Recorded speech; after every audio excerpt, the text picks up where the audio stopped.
Hello guys, welcome back to my channel accounts with Aastha. आज मैं आपके लिए केस बेस्ड एमसीक्यू की वीडियो बना रही हूँ। आज ज़्यादा क्वेश्चन नहीं डाल रही हूँ, सिर्फ दो ही केस स्टडीज डाली है।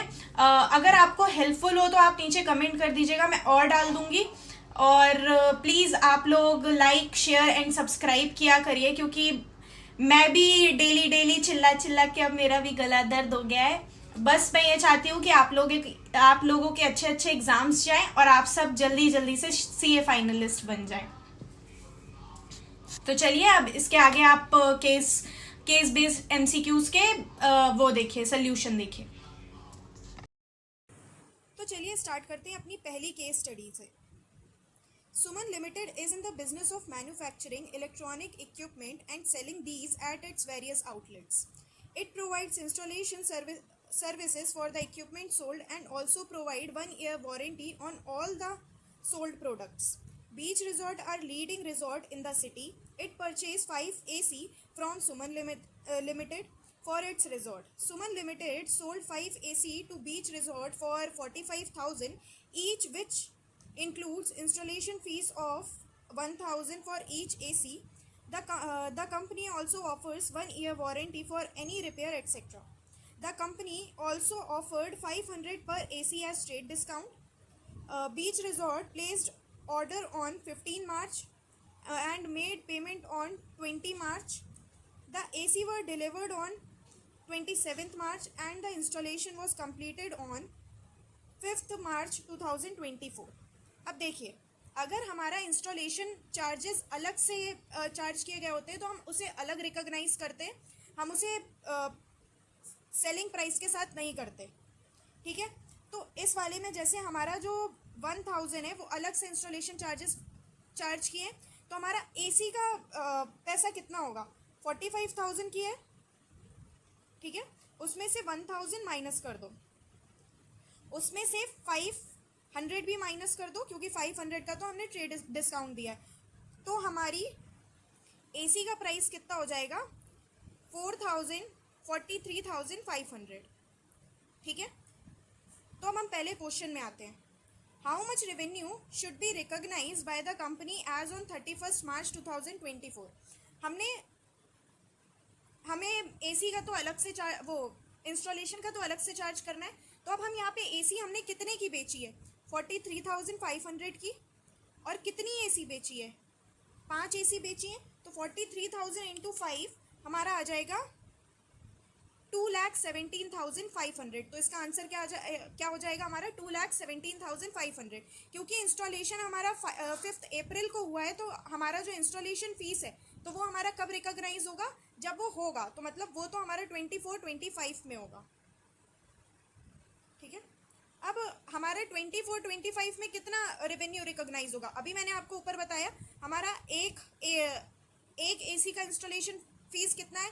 1,000 रुपीज़। और हमारी एसी है कितनी? 5 है। तो हमारी कितनी हो जाएंगी? 5,000 हमें क्या करना पड़ेगा? रिकॉग्नाइज करना पड़ेगा 2024-25 में। उसके बाद what will be the accounting for trade discount. Trade discount को हम क्या करते हैं? हम उसको वो क्या बोलते हैं, अपने रेवेन्यू से डिडक्ट कर देते हैं। तो हमारा क्या इसका answer? The same will be recognise separately in the P&L। नहीं, वो तो हमारा क्या होता है? कैश डिस्काउंट होता है। तो हमारा ट्रेड डिस्काउंट किससे डिडक्ट होता है? हमारे रेवेन्यू से डिडक्ट होता है। तो हमारा यही आंसर सही है। अब is the company required to do any accounting for 1 year warranty provided by it? Obviously हमें क्या करना पड़ेगा? हमें प्रोविजन बनाना पड़ेगा, क्योंकि हमारी प्रेजेंट ऑब्लिगेशन है, जिससे हमें आगे चल के क्या हो सकता है, हमें क्या बोलते हैं, हमारी लाइबिलिटी आ सकती है, हमें पे करना पड़ सकता है, हमारा आउटफ्लो ऑफ रिसोर्सेज हो सकता है। और हमारी क्या हम मेज़र कर सकते हैं? हाँ, हम अपने पास्ट एस्टिमेशन के बेस में हम उसे क्या बोलते हैं, मेज़र भी कर सकते हैं। तो हमें क्या करना पड़ेगा? प्रोविज़न बनाना पड़ेगा। क्या इसके लिए कोई भी अकाउंटिंग ट्रीटमेंट की ज़रूरत नहीं है? नहीं, ऐसा तो नहीं है। As there exist a present obligation to provide warranty to customer for 1 year, the company should estimate the amount. और मुझे तो यही वाला सही लग रहा है, तो यही आपका आंसर भी है। अब हम नेक्स्ट केस स्टडी में आते हैं। Mars Limited is a manufacturing enterprise which is starting a new manufacturing plant at X Village. it has commenced construction of plant on 1st April 2023 and has incurred following expenses. It has incurred land for installing plant for 50 lakh का उन्होंने क्या किया है, उन्होंने land खरीदा है. 35,000 का क्या 35 लाख का उन्होंने क्या मटेरियल और डायरेक्ट लेबर पे उन्होंने एक्सपेंस किया है. उसके बाद उन्होंने 10 लाख हेड ऑफिस के एक्सपेंसेस इनकर किए, जो कि हमारा क्या है, हमारे कोई भी असेट की वैल्यू में क्या होता है, ऐड नहीं होता है, तो हमें इससे तो कोई मतलब नहीं है. अभी हम वैसे नीचे देखेंगे क्या पूछा गया है हमसे. अब the company borrow 25 lakh for construction work of plant at the rate 12% per annum on 1st April 2023. Director Finance of the company incurred travel and meeting expense amounting to 5 lakh during the year for arranging this loan. देखिए ये हमारा वैसे qualifying asset है क्योंकि ये significant time ले रहा है किसके लिए, रेडी होने के लिए, तो ये हमारा क्वालिफाइंग असेट हो जाएगा. और क्वालिफाइंग असेट में हम क्या करते हैं, हम बोरोइंग कॉस्ट को क्या कर देते हैं, ऐड कर देते हैं.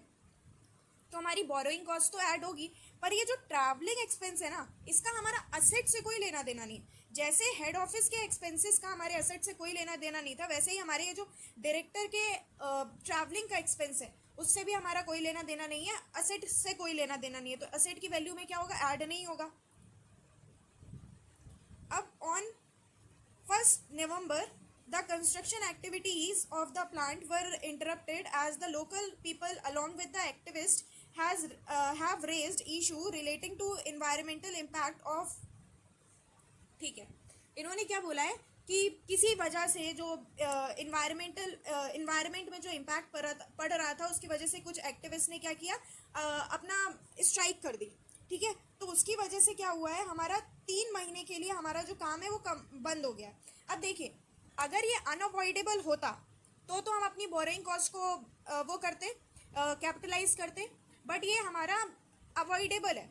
हम ऐसी कोई मशीन यूज़ करते जिससे हमारा इन्वायरमेंट को अफेक्ट नहीं होता, तो एक्टिविस्ट कोई स्ट्राइक भी नहीं करते, तो इस वजह से ये तो हमारी अवॉइडेबल है. तो ये जो 3 मंथ्स का है हम उसको क्या करेंगे, P&L में डालेंगे, ना कि हम उसे कैपिटलाइज करेंगे. अब यहाँ पे क्या है, गवर्नमेंट और NGO के हेल्प से फरवरी 2024 में हमने क्या किया है, वर्क को रिज्यूम कर लिया है.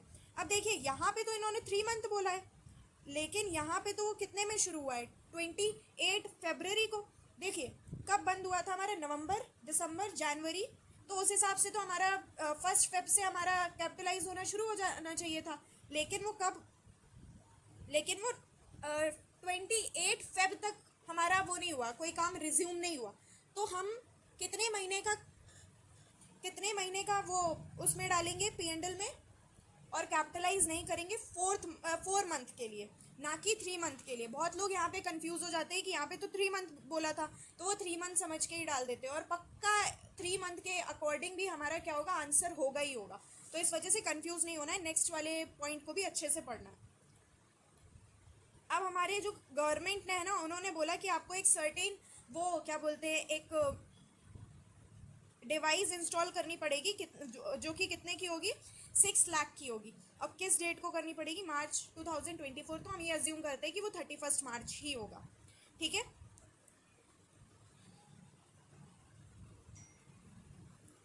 तो ये जो हमारा 6 लाख का एक्सपेंस है ना, वो हमारे लिए क्या है, ज़रूरी है. अगर ये एक्सपेंस इनकर नहीं होगा तो क्या हमारा जो असेट है वो क्या रेडी टू यूज़ होगा, नहीं होगा. तो ये हमारे असेट को रेडी टू यूज़ बनाने के लिए क्या है, बहुत इंपॉर्टेंट है. तो हमारा ये क्या होगा, हमारे असेट की वैल्यू में क्या हो जाएगा, ऐड हो जाएगा. अब पहला पॉइंट पढ़ते हैं. Which of the following expense can not be included in the cost of plant. Cost of land तो ज़रूर होगा, मटेरियल और लेबर का भी होगा, हेड ऑफिस एक्सपेंस और बोरोइंग कॉस्ट. मैंने अभी ऊपर आपको बताया था बोरोइंग कॉस्ट भी होगा. ठीक है, वो भले ही 8 मंथ्स के लिए होगा, लेकिन होगा तो. लेकिन हमारा जो हेड ऑफिस एक्सपेंस है वो नहीं होगा, तो हमारा इसका आंसर क्या होगा, हेड ऑफिस एक्सपेंस. नेक्स्ट में आते हैं, how much amount of borrowing cost can be capitalised with the plant. देखिए 1 अप्रैल को हमने कितना लिया था,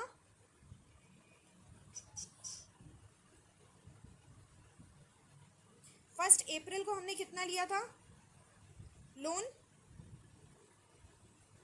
25 लाख कितने परसेंट में लिया था? 12% पे। 1 अप्रैल से हमारा वैसे लगना कितने महीने के लिए चाहिए था? पूरे साल के लिए लगना चाहिए था, लेकिन उसमें से 4 मंथ्स हमारा क्या हुआ है, हमारा अवॉइडेबल रीजंस की वजह से काम क्या हो गया है, बंद हो गया है, तो हम उसको सस्पेंड कर देंगे, तो हम वो P&L में डालेंगे। तो हमारा कैपिटलाइज कितने महीने के लिए होगा? 12% है, और हमारा कैपिटलाइज कितने महीने के लिए होगा? 8 मंथ्स के लिए। अगर 4 मंथ्स के लिए नहीं होगा तो मतलब 8 मंथ्स के लिए होगा। तो इसका आंसर क्या होगा? हमारा इसका आंसर होगा 2 लाख। आप भी मेरे साथ साथ सॉल्व करके ट्राई करिएगा। अगर आप मेरे से पहले कर पा रहे हैं तो बहुत अच्छी बात है, आपका खुद का कॉन्फिडेंस बूस्ट होगा। अब टोटल कॉस्ट ऑफ प्लांट, चलिए हम स्टार्टिंग से देखते हैं।